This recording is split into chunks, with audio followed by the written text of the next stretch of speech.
the senior senator from the great state of Florida. Senator, always good to have you. Welcome back. It is always great to talk with you.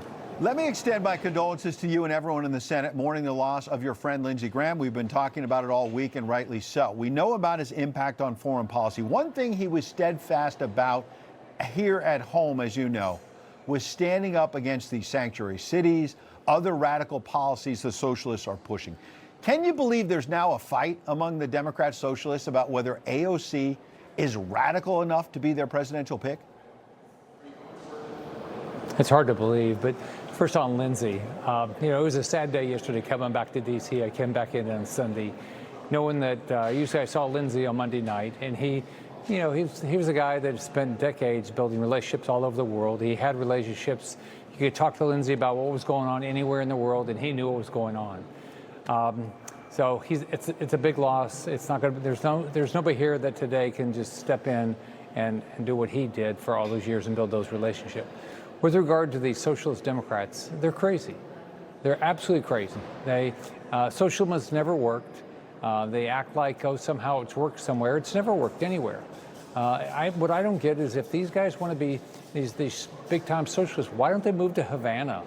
Why don't they move to some other place? Like, why don't they go out and move to Caracas when Maduro was running the place? Yes. That's what I don't get about these guys. Why do they want to destroy our way of life? Absolutely. And what the socialists, their actual platform, as you know, wants to eliminate your job. They want to eliminate the U.S. Senate, have no check and balance, and they want to eliminate the Department of War, which is relevant tonight because at this hour, as you know, the U.S. military is reinstating that naval blockade of Iran. Here's the president in the Oval Office today talking about the ongoing hostilities. Watch. Iran was the bully of the Middle East. They bullied Iraq. They bullied every country. There was fear all over the Middle East with other countries. I understand that, but there was fear.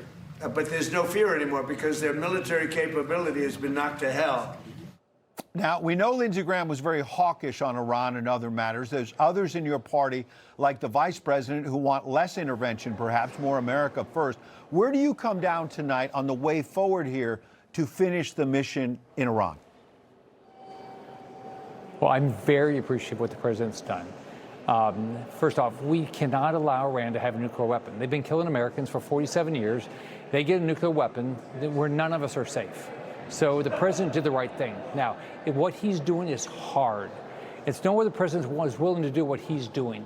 And it's going to be hard to get to a deal. It's going to be hard to make sure they never have a nuclear weapon. But this president is committed. Thank God for him. Thank God for our military. The Iranian regime is despicable. I mean, they want to kill us. They want to destroy our ally Israel. So Trump doesn't have a choice but to continue to destroy them. They're telling you who they are. They want to kill Trump. They want to kill all Americans. We ought to take them at their word and destroy their regime. It's the only way we stay safe. There you go. I've got to get to this major scandal breaking tonight. The former special counsel Jack Smith may have committed perjury. That's what your colleague Josh Hawley a few moments ago on X called it. That Jack Smith said under oath last December, I believe, that he did not go through the text messages of lawmakers like you, that he just looked at the phone records, but not the back and forth substance of what was being said. But it's just uncovered, as you know, by Senator Grassley today, that Jack Smith's team looked at the messages of over 40 lawmakers, including you, others like the late Charlie Kirk. What will you do about this abuse of power? What's breaking tonight? We have to hold him accountable. We have to do a real investigation. If he didn't do anything wrong, that's fine. But it sure appears he lied to Congress. I mean, and why? By the way, I'm fed up with this. Under Clinton, they didn't like the fact that I went against Hillary Care, so the Clinton administration targeted my company. Under Biden, they stole my tax returns. Booz Allen has never been held accountable for that. January 6th, they stole my records, and now this.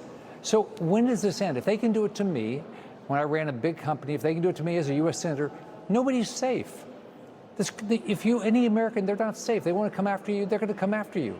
So we have got to change the way we surveil Americans. We shouldn't be surveilling any Americans. You should be able to have to get a warrant for it. It's unbelievable. It's chilling. And also, this man was a special counsel and lied under oath. That has to matter, as you know, and I appreciate you speaking out about it. Senator Rick Scott, thank you.